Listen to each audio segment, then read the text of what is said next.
เกิดเป็นคนลาวประวัตินั้นมีมายาวแต่กกแต่เงาสืบเสื้อพงพันธุ์รวมทั้งซา49เผ่าชนว่านั้นสามารถอยู่แผ่นดินเดียวกันรวมฮักแบ่งปันร่วมเป็นหนึ่งเดียวพวงชนลาวรวมเผ่ามีหลายภาษานอนมีพักน้ำพาบ่น้อยหนาต่างชาติแดเลียว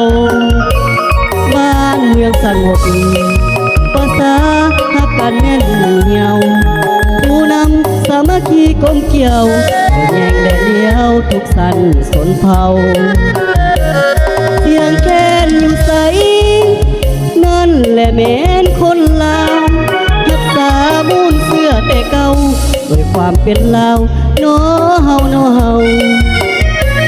อยู่ป่าดงดอนในเมืองหรือว่าภูเขาภูมิใจได้เกิดเป็นลาวรักษามูลเสื้อแผ่นดินเมืองลาวทุกมือบ่ธรรมดาย้อนมีพักน้ำพา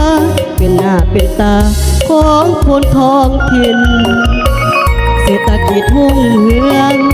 ชาวบ้านมีอยู่มีกินทั่วโลกหับหูได้ยินพวกเราภูมิใจได้เกิดเป็นลาว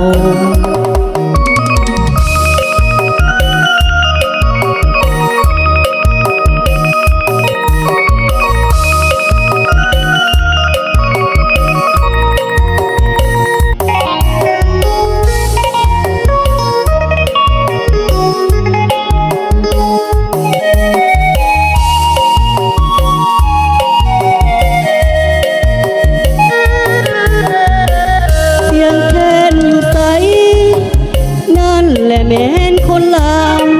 รักษามูลเสื้อแต่เก่าด้วยความเป็นลาวโนเฮาโนเฮาอยู่ป่าดงดอนในเมืองหรือว่าภูเขาภูมิใจได้เกิดเป็นลาวรักษามูลเสื้อแผ่นดินเรื่องลาวสู่มือบ่ธรรมดาย้อนมีพักน้ำพาเป็นหน้าเป็นตาของคนท้องถิ่นเศรษฐกิจรุ่งเรืองชาวบ้านมีอยู่มีกินทั่วโลกหับหูได้ยินพวกเราภูมิใจได้เกิดเป็นลาวทั่วโลกหับหูได้ยิน